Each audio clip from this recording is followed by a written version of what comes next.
Why is it so crowded today, Fabian? What's going on? Got a lot of questions today. I cannot tell you how great it is to see some of you, and joined by Police Commissioner, Deputy Mayor Daughtry, Chief LaPetrie. Chief is, it's just like our secret weapon, always behind the scene and knows how to really analyze crime in a real way, to do the things that we are doing best, and that's making this a safe place to raise children and families, and we're delivering on that every day. And over the last 3.5 years, we worked to create safer streets, safer subways, and a safe city for all New Yorkers and their families. We've said this over and over, and again, I said it during 2022, the feeling of crime must match the success of bringing down crime. And many of you criticized me when I said it, and then that became your talking point after. We know people have to feel safe and be safe. We knew we were being successful in bringing down crime, but the reality was that New Yorkers weren't feeling safe, and we wanted to match that. And we knew we had to make sure that our strategy was about removing illegal guns from our streets. As you see, these examples here, these are not props. These are guns that bad people were carrying. Just look at these weapons that you see here with a scope. You're seeing weapons that are very dangerous, automatic weapons. At one time, we would only see 38 revolvers like this one here and this one here. Now these are semi-automatic, and they carry more than the 6 shots. That's like a 2-shot Derringer there. But these are some serious weapons, and they could do a lot of harm and a lot of danger. And the goal was to get them off the street. 2,200 this year, 22,000 over the 3.5 years we've been in office. And the National Gun Violence Awareness Month, we want to draw attention to what we're doing, and we want to honor and remember victims of gun violence. Jackie Rowe Adams is a good friend of mine. She lost 2 sons to gun violence, and many occasions, family and loved ones share with me how they've lost multiple family members throughout the years to gun violence. That's why this was an important initiative, and our promise to eradicate gun violence, we're moving forward on that promise. And our promise is paying dividends. Breaking, shooting, and homicide records. Hats off to Commissioner Tisch for continuing to drill down on the success that we want to have in dropping gun violence. The last 5 quarters, I believe it is, we've witnessed a decrease in crime, but the last 5 months, we've had the lowest number of shootings and homicides in recorded history in the city. I just want that to linger out there for a moment, because you have people running around saying the city's out of control, city's out of control. The lowest number of shootings and homicides in recorded history of this city. That is an amazing achievement. It is not the end of the line. We want a city where there are 0 shootings and homicides, but we have to acknowledge the work that our men and women are doing every day. They're running towards gunshots when others run away from gunshots. And we know how important this is. But this is, again, there's so much more to do because there are illegal guns out there, and we're going to go after them. And so the 5 months into the year, we know that this success is what we are moving towards. But it's by no accident. It is the result of our administration's clear and continuing focus on eradicating violence in our city. And violence on all levels. Moped crashes, that's a violence. Violence by vehicles, that's violence. We're looking at violence on all levels. There is no condolences if someone stop and tell you that you lost your loved one to some form of violence. And when you take 22,000 guns off our street, that can no longer terrorize New Yorkers, you're hitting the mark. Each illegal gun we take off the street is saving lives and damming one more river that leads to the sea of violence. And this is about public safety. This is about public safety, but also about quality of life in our city. The feeling that you are safe and proof that our public safety system is working is crucial. But I say it over and over again, we can't do it alone. Too many people who are carrying these guns have repeated interactions of violence with law enforcement. So everyone must be on the same page. And in fact, since coming into office, shootings and homicides declined 53.9% and 41.4% respectively. These numbers show our comprehensive approach. We are now more than 2/3 through the next quarter, and we are seeing our 6th straight quarter of crime continue to decline. We're seeing year-to-date declines. In May 2025, there was a 4.9 decrease in major crimes. Shooting incidents decreased by 38.6% compared to the previous year, representing 41 fewer shooting victims. The commissioner is going to go over some of the stats that we have here, and we have Chief LaPetrie if there are any questions as well. So I want to turn it over to the police commissioner of the city of New York, Jessica Tisch. Thank you, Mayor Adams, and good morning, everyone. The NYPD's work in May was exceptional, and the results were historic. Memorial Day weekend was the safest on record for gun violence, with the fewest shootings ever recorded, and 0 shootings on Memorial Day Sunday for the first time in recorded history. That's 32 years. That weekend capped off the safest May on record for shootings and murders. Last month, murders declined 46%, shooting incidents dropped 39%, and shooting victims fell 38%. And that momentum has carried through the year, making 2025 so far the safest year on record for both shootings and murders. For the first 5 months of this year, there were 264 shootings and 112 homicides. Not only are those figures back to the pre-COVID range, but both are below any previous year as far back as crime stats have been kept.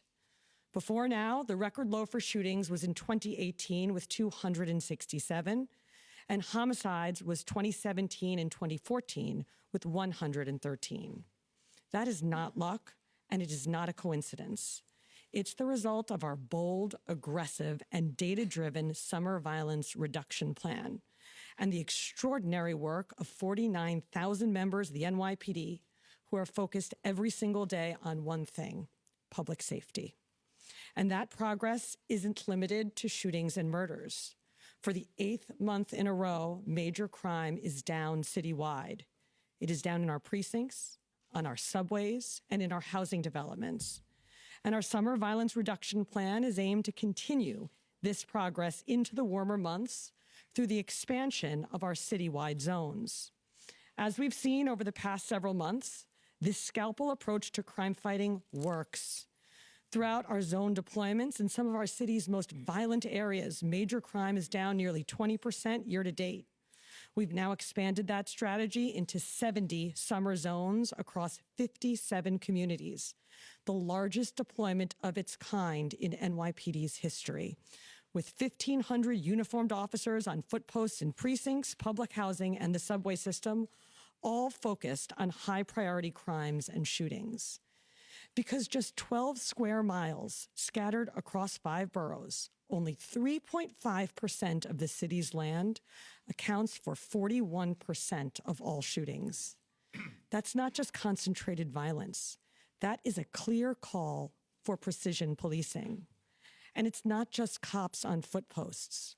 We've also deployed specialized units, including gun violence suppression, narcotics, auto crime, and our field intelligence officers, all of them working in concert to target the drivers of violence in these communities.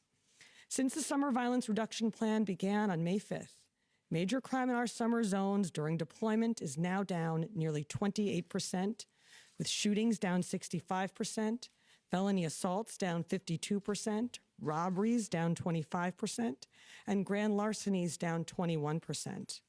Quality of life calls were also down 18% last week in these zones.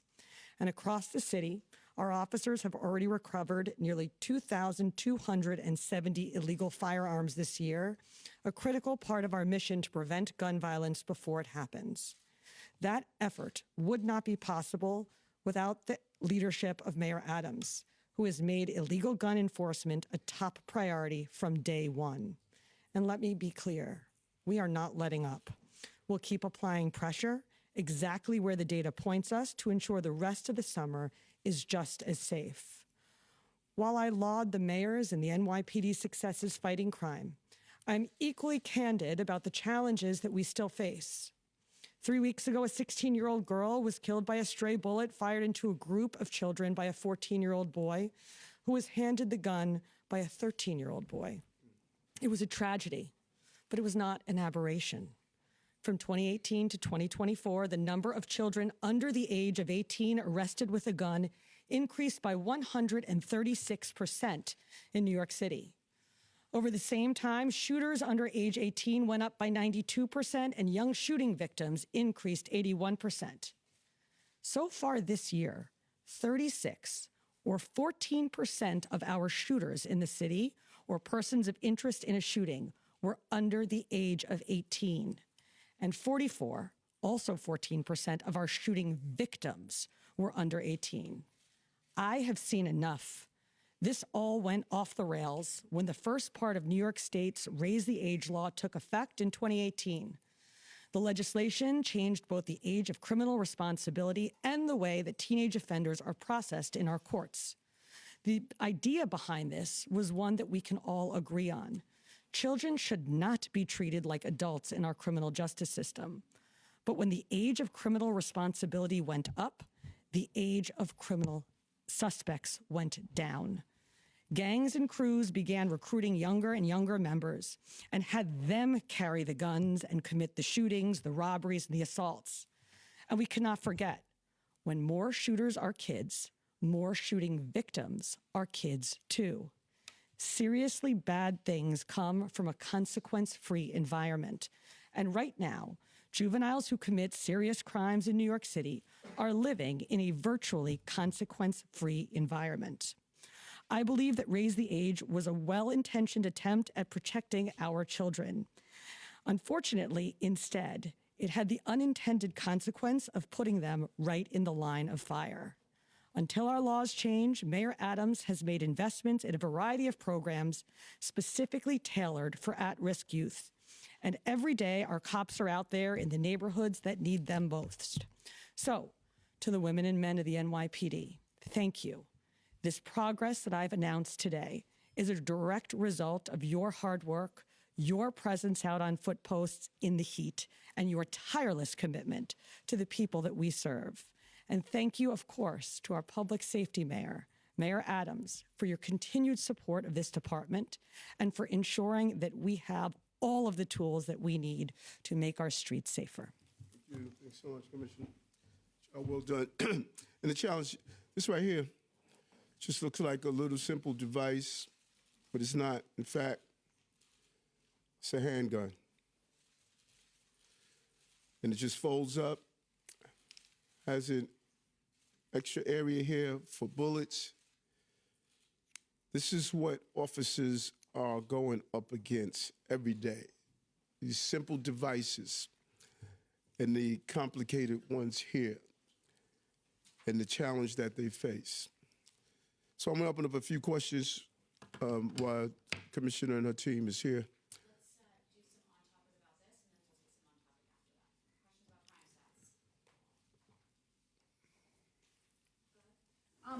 Good morning. How are you? Good, good. I wanted to talk a little bit about subway safety. You've obviously made a lot of progress in terms of bringing down murders, shootings, getting guns off the street, but it seems in terms of subway safety, there are still issues with assaults within the system. Wanted to know what's been working, what's not been working in terms of assaults within the subway system, and ways that you move forward. And do you agree that there should still be officers on patrol on the subway cars at night? Yeah, you one of us, Chief.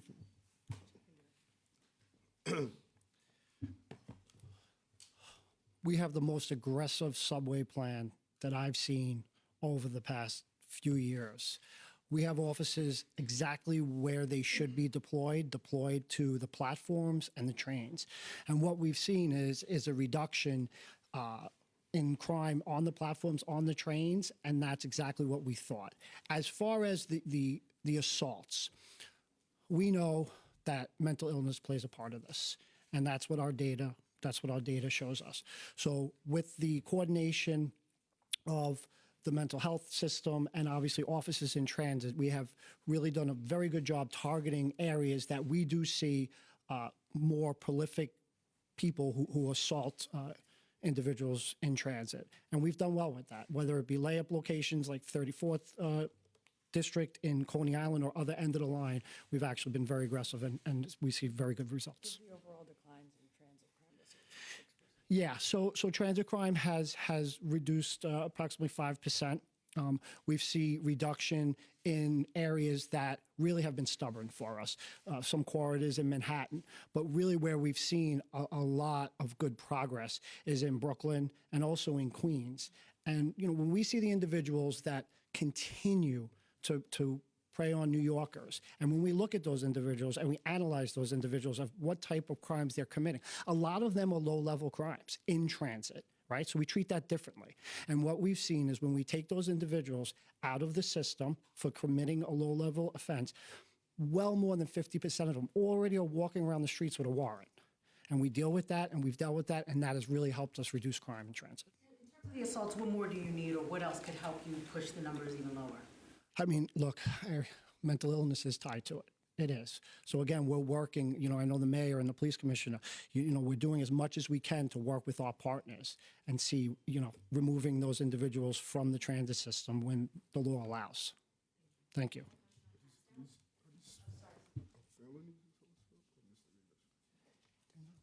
Okay. The mayor mentioned safety in his intro, and he also mentioned road violence. So for the commissioner, it's worth noting that last week the Department of Transportation put out statistics. Okay.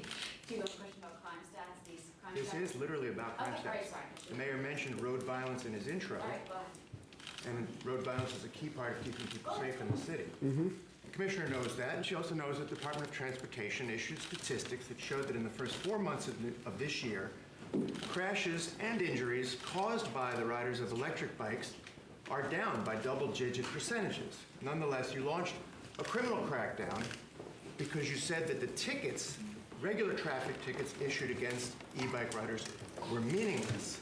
So my question is, you have never showed data to show that the tickets issued to electric bike riders were being blown off at any higher rate than car drivers. So my question is, do you have that data and will you present it? Sorry, that wasn't a question about crime stats, but Yeah, we but let me say, let me say this.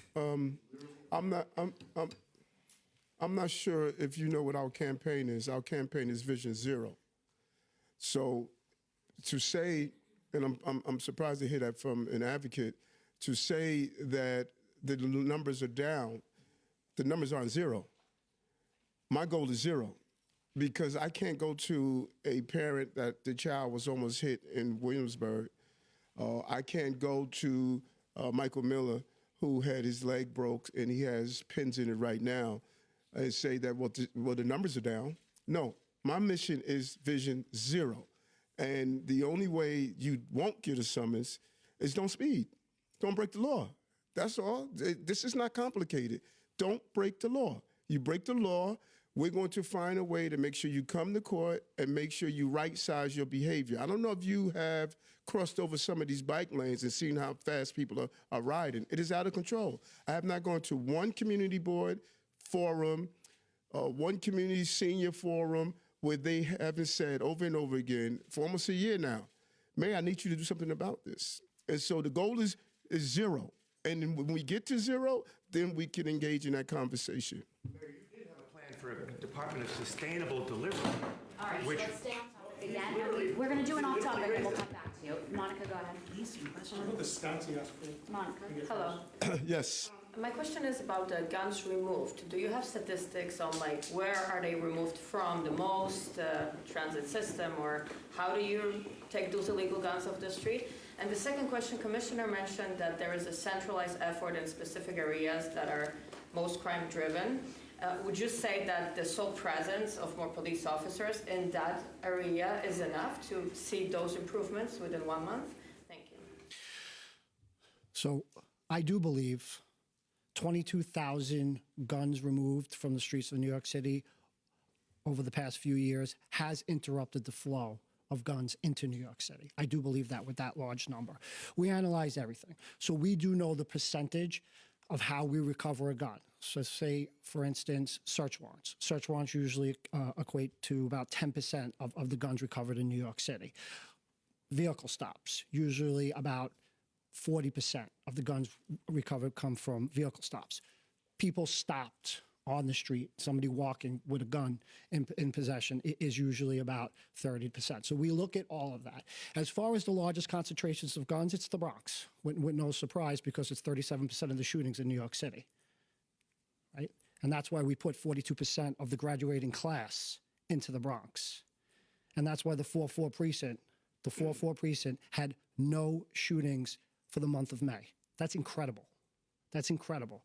That's why we see the 7-3 and the 7-5 in Brownsville and East New York, respectively, down 39% in shootings. It's remarkable, really. And it's the men and women out there every day on foot posts from, I don't want to give the times, but until late at night. And they're doing a phenomenal job. Thank you. Yep. Thank you. Thanks a lot.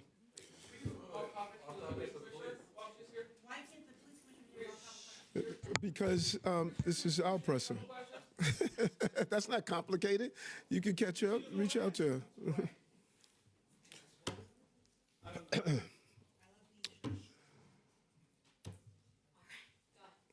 So, Mr. Mayor, your corporate counsel issued a amicus brief in the case of Dylan Lopez Contreras, who was a New York City high school student who went with his mother in good faith to the immigration court, had his case dismissed, and then was arrested by ICE afterwards and moved to Western Pennsylvania. And in your comments attached to the amicus brief, you described that kind of extra-legal activity undermines safety in the city. If you could expound on that and talk about how you want people to go to their court dates and how that kind of action undermines that, and I have a follow-up. Well, and I'm not sure if many people are aware, it was our process. You know, we advocated for TPS. We assisted thousands of people through the process. This was our process. And we encouraged people to go through the process legally. And I don't think I have been shy about sharing. My focus is on those who commit crimes in this city. I've been clear on that. We will not, and we have not collaborated with ICE on any civil enforcement. And so I don't want people to be deterred from going to court, because if you deter people from following out the process, then you can create a level of people being fearful of our court system. And that's what we shared. Just a follow-up. So when we both started out a long time ago, there were 2,000 homicides in New York City. Mm-hmm. And I remember those days. Yes. And now if we think of what 2,000 pairs of shoes look like, it would fill this room. That's right. You mentioned in that amicus brief 3 million New Yorkers are immigrants.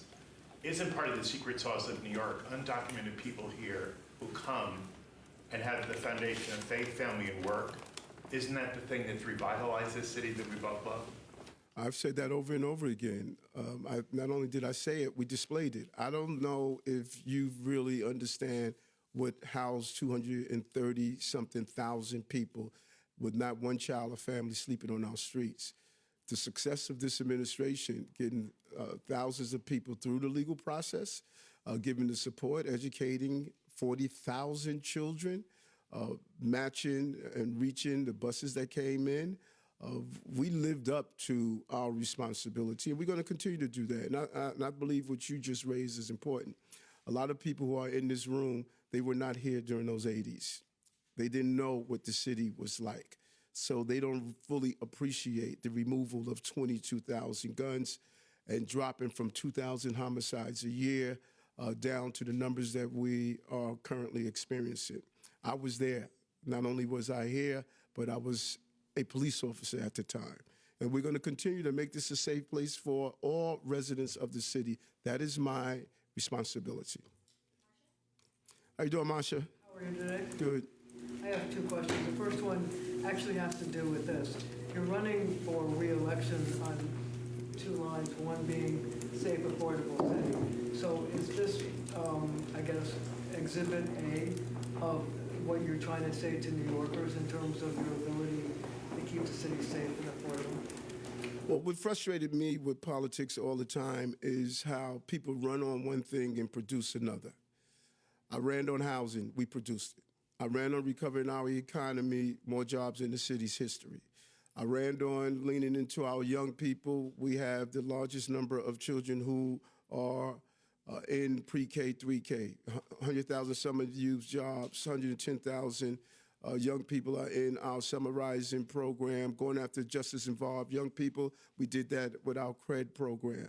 I ran on NYCHA. We included NYCHA being included in our housing plan, high-speed broadband for NYCHA. I ran on supporting foster care children. We paying their college tuition, giving them a stipend, a life coach, and they're 21 years old. If you look at what I ran on, you're seeing the results of it. I ran on public safety.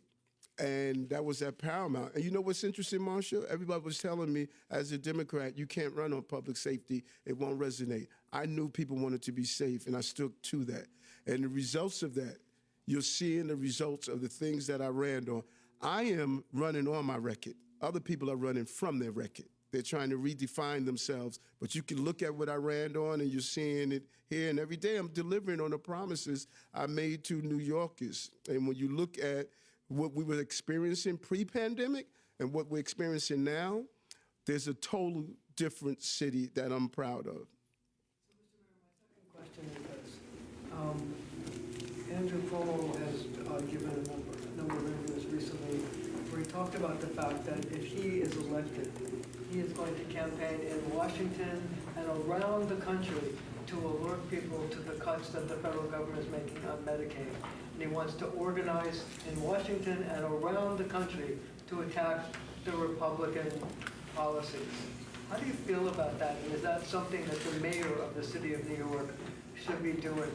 Well, if you're going to be around the country, then you better understand whenever you leave the city, you're going to have to deal with the reporters saying, where are you? And if you're going to be around the country, that sounds like you're trying to run for something else and not trying to be the mayor of the city of New York. Because you shouldn't be around the country. You should be around the city. You should be in the Bronx, Brooklyn, Staten Island, Manhattan, Queens. That's where you ought to be, and you need to be among the people. And those of you who follow me, you know I'm not fearful of being among the people.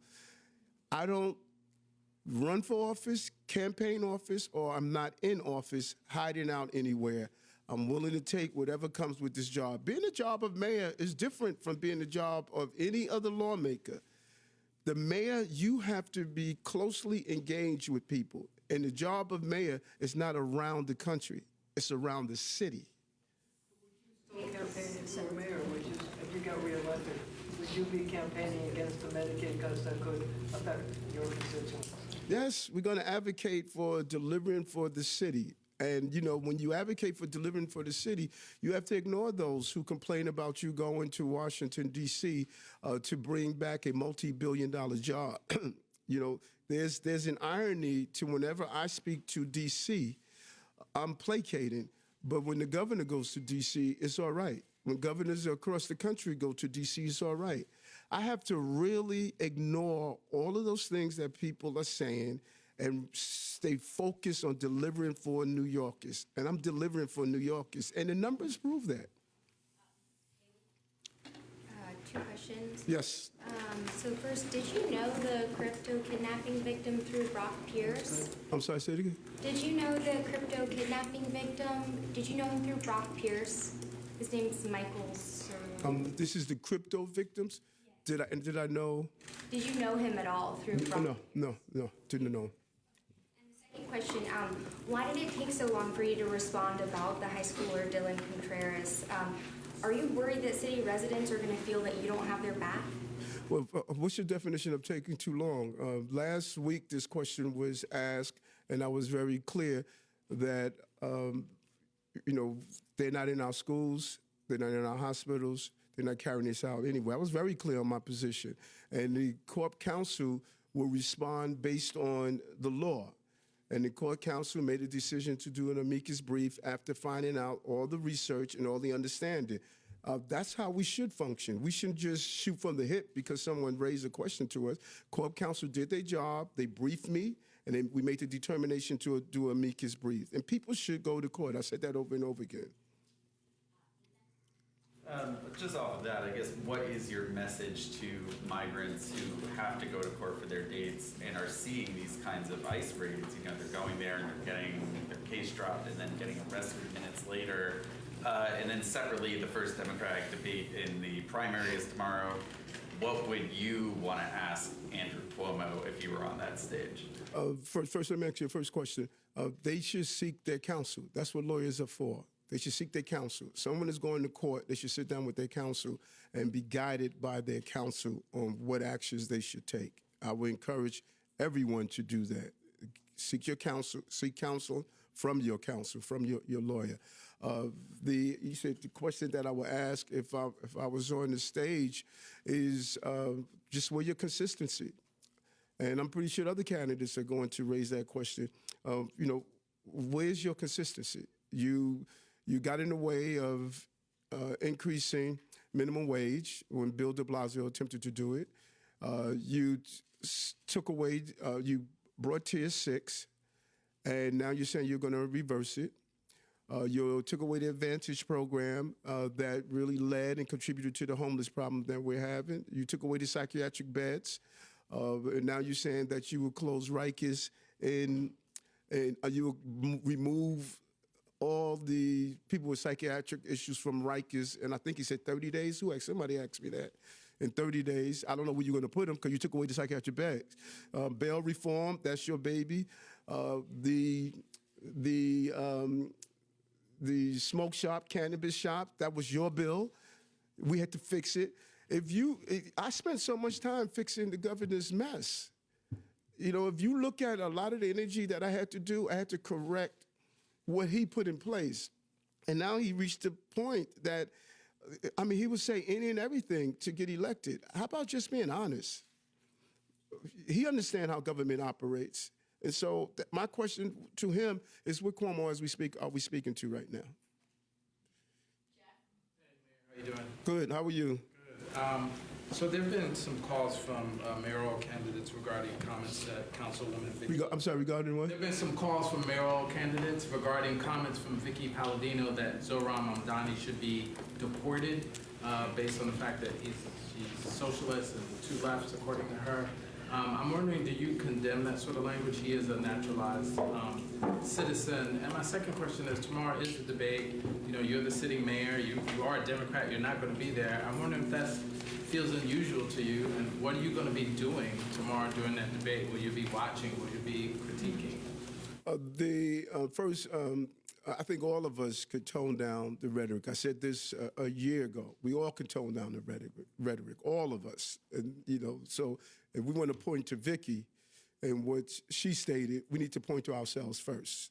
Some of the stuff that we've been saying and writing and reading, we are leading, our behavior is leading to some of the actions that you're seeing playing out across the globe. Someone threw a Molotov cocktail at innocent people. Some of this stuff that we're seeing, and everybody is saying how terrible it is. Yeah, but we're leading to this atmosphere. We've created this atmosphere. And so I think all of us can tone down our rhetoric. And I'm sorry? Do you condemn that specific language of her calling for a U.S. citizen to be deported? I am not going to point out one specific comment, what I said over and over again. We all need to tone down our rhetoric. I think many of you should have toned down some of the stuff you wrote about me over these last few years. I condemn a lot of stuff that you guys have been said about me. You guys have have accused me of all sorts of things, over and over and over and over did, you went beyond the court. So I think everybody needs to tone down their mean spirit, hateful language. And I'm not going to point out Councilwoman Palladino. I want to point us all out for what we've been doing. And so tomorrow night, I'm going to be doing what I've been doing for 3 years and 5 months and 3 days. I'm going to be running the city of New York. They are running for my office. I'm running the city. So let them, with all of their aspirations on what they're going to do with a complex job of being as mayor, only one of them will come out as the nominee, and 2 of them have the potential of being on the ballot.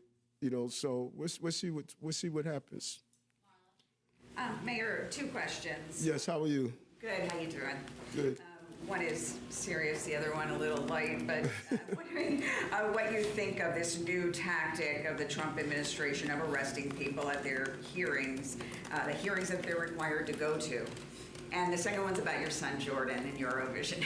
What has Jordan been up to now? I believe people should go to court and go through their proceedings. I feel that, and if you don't, it would make people. I don't want people living in the shadows, and I stated that over and over again. And I think that's sure what our amicus brief pointed out, that we should allow people to go through the process, because if you don't, people could live in the shadows. But I've said this over and over again, and I want to be clear on this. Federal authorities decide immigration policies, and that includes all of our federal lawmakers.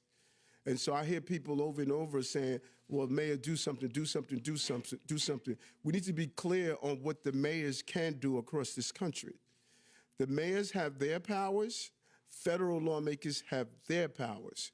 One of the things that we could do is we could do amicus briefs when we feel the need to do so. We've done that.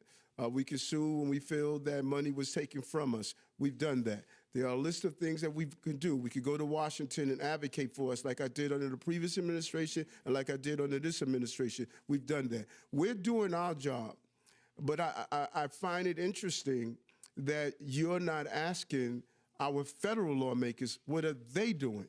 Because that's their job. So you constantly come into the mayor and say, Mayor, what are you doing? But I've been reading these articles and listening to these coverage. Have you ever asked the federal lawmakers, which that's their job, what are they doing? Did anyone reach out to our federal lawmakers? We have a federal senator. We have a federal congressional delegation. We have federal lawmakers. The question is, what role are they playing and what are they doing? And being as a march, attending a march and yelling at people, that's not governing. That's not governing.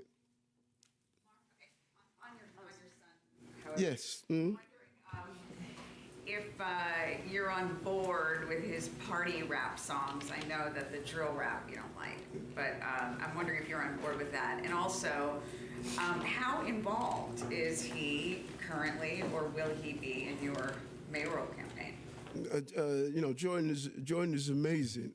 He's very creative. He speaks in the spirit and the energy of young people.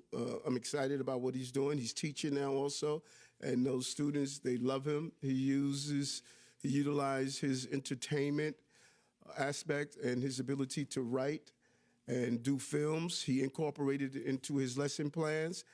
And it's really exciting to see what he has developed into. And I told him all the time, he's my hero.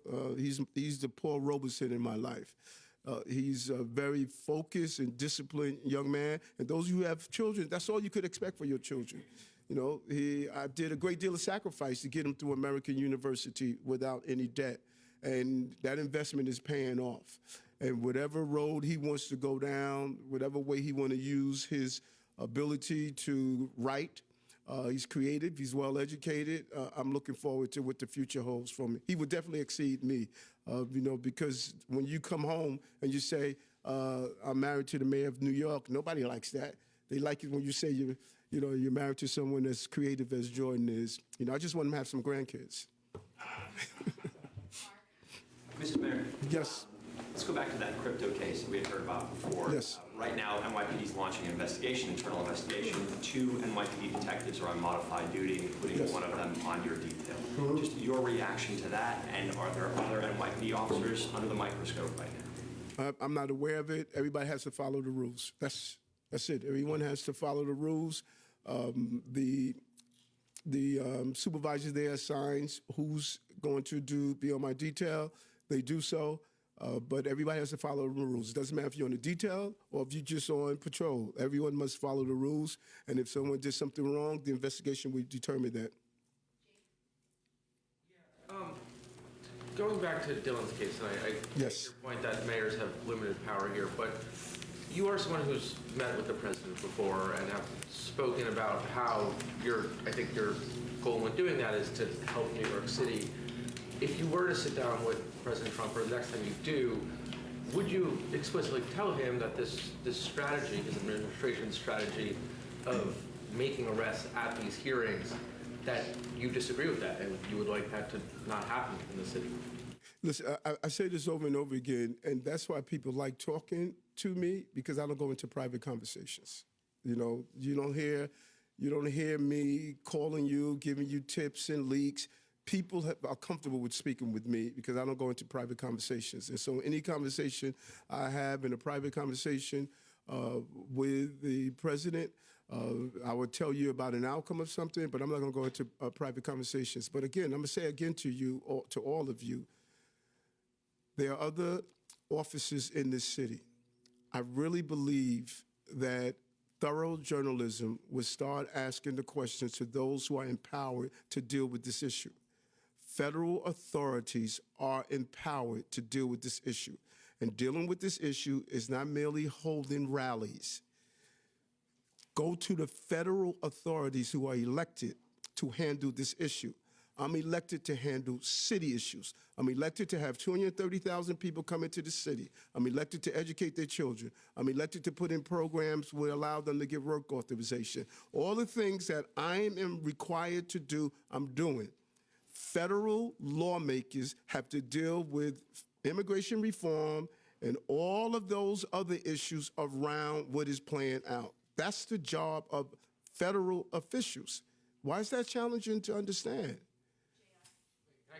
JR, what's up, man? How are you? Good afternoon, Mr. Just on that point, okay, so you don't want to talk about your private discussions with the president. Would you publicly call on him right now to roll back this new initiative to target people at immigration hearings? Well, I think the amicus brief points out what our position is on that. I would ask all of you to read the amicus briefs and see what our public position is. The public position is clear. I have not moved away from my position. I have not vacillated back and forth. It's very clear. The amicus brief point out I don't want people to be fearful to go to court. Thank you. Good afternoon, Mr. Mayor. How are you? Hey, how's it going? Good to see you. Good. Pretty good. So this is really off topic. I want to commend DOT for the work that they're doing. I drove down Linden Boulevard and into Queens yesterday. Very smooth road. Excellent. I felt like I was on a highway. So I have to commend you for that as well.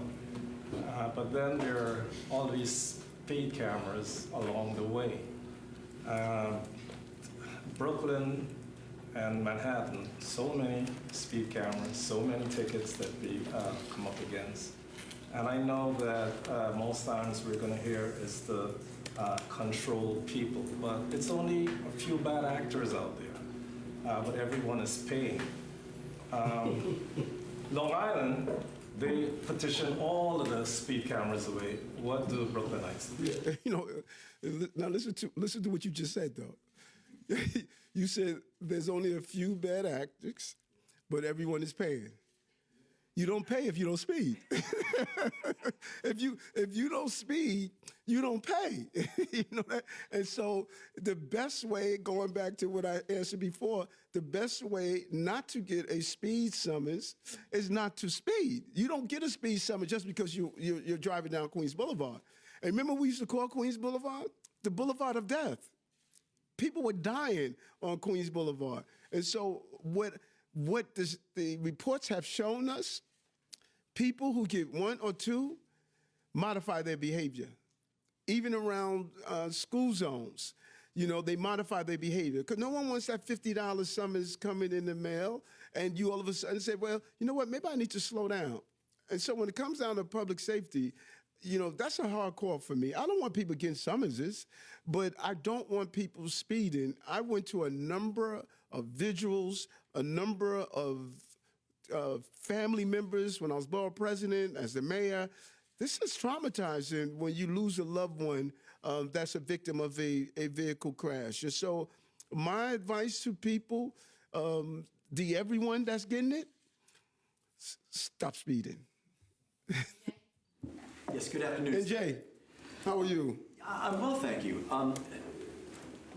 Andrew Cuomo has said, and you alluded to this a few minutes ago, that New York is a city in crisis. He says it over and over again everywhere he goes. Right. Now he has an ad out that says New York is a city that needs to rise, and that it will rise under his leadership. Do you think New York City is a city that needs to rise? Well, I think that you have to look at the numbers. You have to look at the numbers. And I would say over and over again, our era, we're so busy doing the work that you have perception is reality.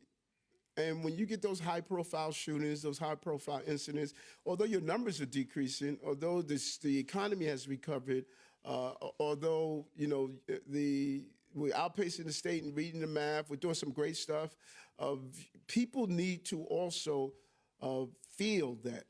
And if you're not reading it, you're not seeing it, you have a tendency to believe it falls into what he's attempted to do, because he's playing on the fact that our success has not been properly reported, and we should have found a better way to speak directly to our consumers, and we have not done that. Perceive that the city is rising. Well, because he's playing on. Andrew is a master politician.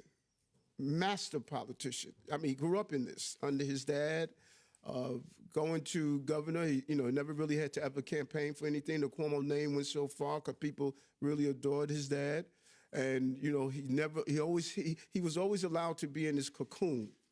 No one really had to scrutinize him. He's always moved from one location to another location with this whole cocoon, and you come from a dynasty. I didn't come from a dynasty. I came from having to build a dynasty. And so you have that edge. I mean, it's so easy to pick up the phone and call people when you are a Cuomo. You really are so far ahead of so many people, And many people don't want to really share their real opinion of him.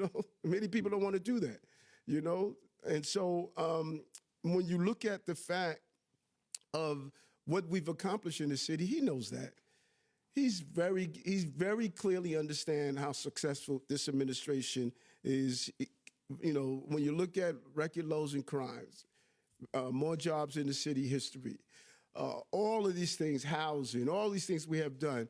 What is his definition of rising?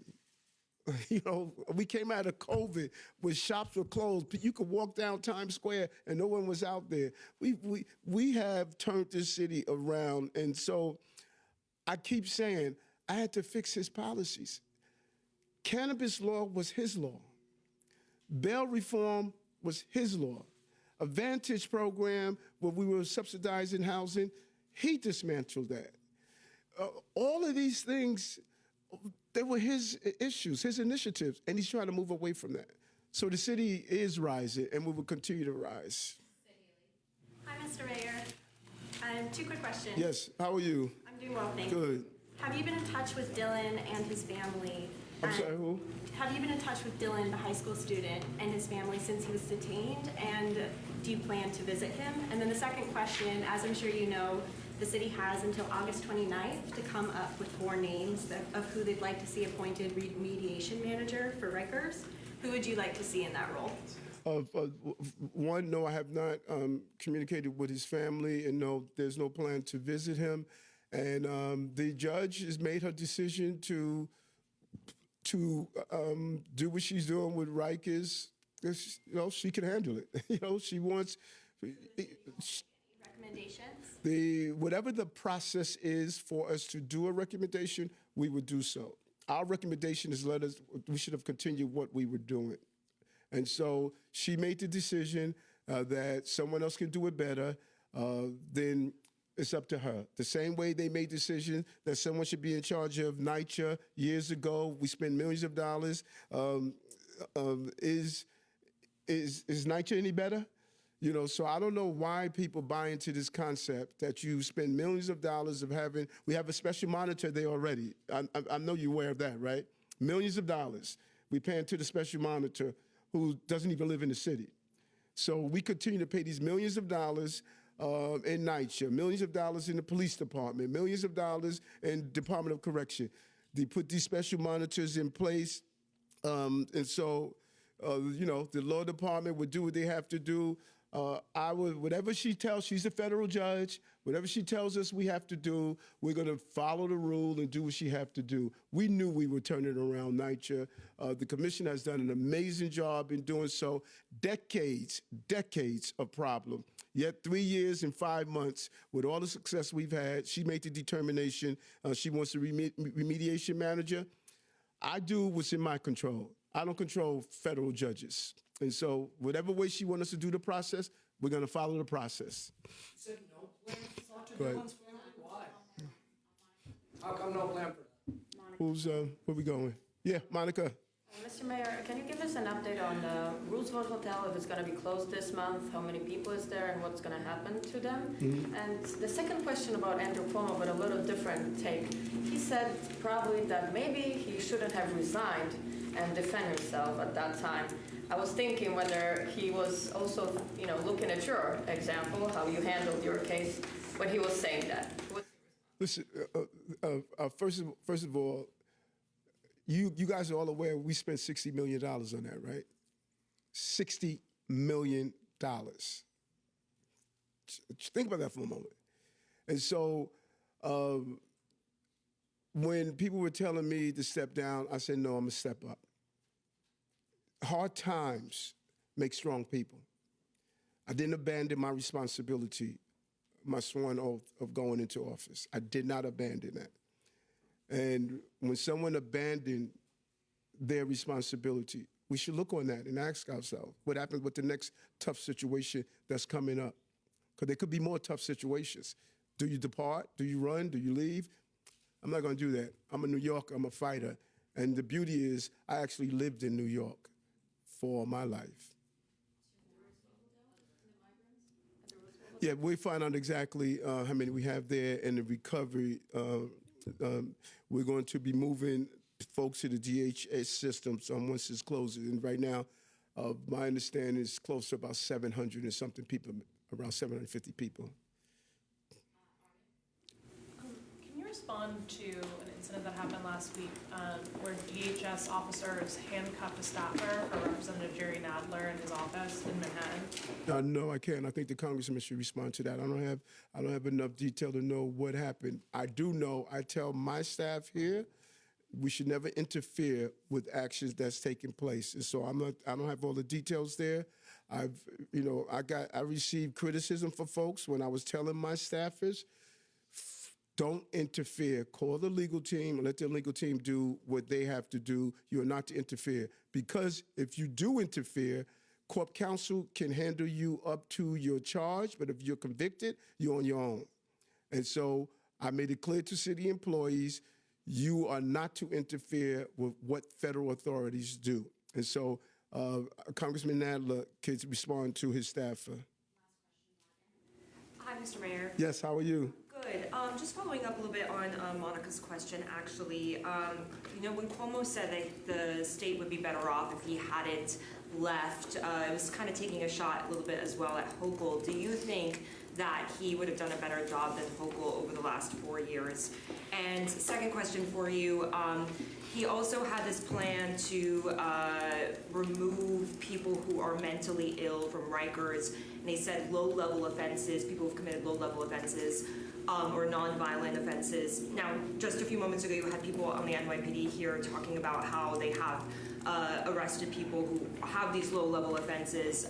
Just kind of, this is kind of a wonky question, but just, you know, what would this do for especially NYPD officers who are taking their time to arrest some of these people for low-level offenses, just see them back out on the streets just like this, and just also just the infrastructure capacity as well for this? Yeah, okay, a couple of things.